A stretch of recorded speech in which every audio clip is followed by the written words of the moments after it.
अगर आपका कोई बहुत इंपॉर्टेंट इंटरव्यू आने वाला है या आपको किसी इन्वेस्टर के आगे अपना प्रोडक्ट या सर्विस पिच करनी है या फिर बहुत इंपॉर्टेंट क्लाइंट मीटिंग है, तो ये वीडियो आपके लिए है।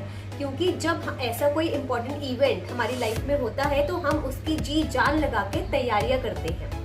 और अक्सर हम क्या करते हैं, हम लिस्ट डाउन करते हैं क्या क्या क्वेश्चंस हमसे पूछे जाएंगे और क्या क्या पॉसिबल आंसर्स हम दे सकते हैं ताकि हम सामने वाले को इम्प्रेस कर पाए। एंड आई एम श्योर आप भी यही करते होंगे।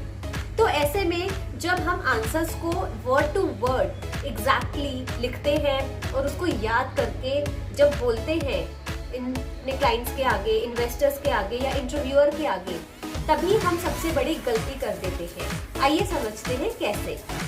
देखिए, जब आप एक आंसर को वर्ड टू वर्ड याद करते हैं और उसको जब वर्ड टू वर्ड ही एग्जैक्टली बोलते हैं सामने वाले के आगे, तो सिर्फ 4 प्रॉब्लम्स क्रिएट होती है। नंबर 1 ये कि जब हमें आंसर वो याद होता है पूरा, तो हमें जल्दी होती है उसको फिनिश करने की। तो जो हमारी बोलने की स्पीड है वो अपने आप तेज हो जाती है और हम चाहते हैं कि वो बस जल्दी से फिनिश हो जाए ताकि हम भूल ना जाए। नंबर 2, जब हम अपना याद करा हुआ आंसर सामने वाले के आगे बोलते हैं, अपने लिसनर या जिसको हम पिच करने वाले हैं, तो चांसेस है वो एक फ्रेश फेस है, नया फेस है हमारे लिए, और 90% चांसेस होते हैं कि हम कुछ शब्द भूल जाते हैं और जिससे हम बिल्कुल ब्लैंक पड़ जाते हैं सामने वाले के आगे।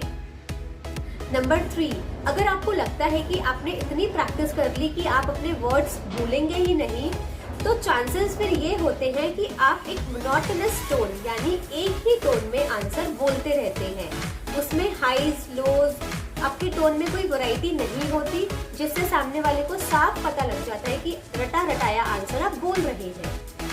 और लास्ट नंबर 4, जिसके लिए सबसे ज्यादा रिजेक्शन होता है, कि जब हम कुछ चीज बता रहे होते हैं या कोई आंसर दे रहे होते हैं और वो अगर हमारे दिल से नहीं आता, उसमें हमारे इमोशंस, हमारी फीलिंग्स रिफ्लेक्ट नहीं होती, हमारी आईज एक्सप्रेसिव नहीं होती, हमारे हैंड्स मूव नहीं होते, तो वो आंसर बहुत ज्यादा फेक लगता है।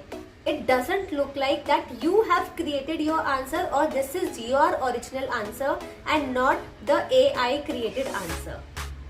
अब इतनी सारी प्रॉब्लम्स के बाद आंसर कैसे दें? अब आप यही सोच रहे हैं। करना कुछ नहीं है, प्रोसेस तो वही रहेगा, क्वेश्चंस भी लिखने हैं, आंसर्स भी प्रिपेयर करने हैं, लेकिन प्रैक्टिस करने का तरीका बदल लीजिए। All you have to do is pick one mentor or a trusted family member or a friend. उनके साथ ये क्वेश्चंस शेयर करिए एंड लेट देम आस्क, और आप इन क्वेश्चंस के आंसर्स को बार बार प्रैक्टिस करिए बोलने का, और जब तक प्रैक्टिस करते रहिए तब तक आपका ये नेचुरल फ्लो ना आ जाए। It should look like you are speaking from दिल से and not just from AI. I hope this is something that is really useful for you. Do like, share and subscribe and follow for more such videos. I am Trisha Jain and I am here to elevate your personality so that you grow 10x in your career and relationships.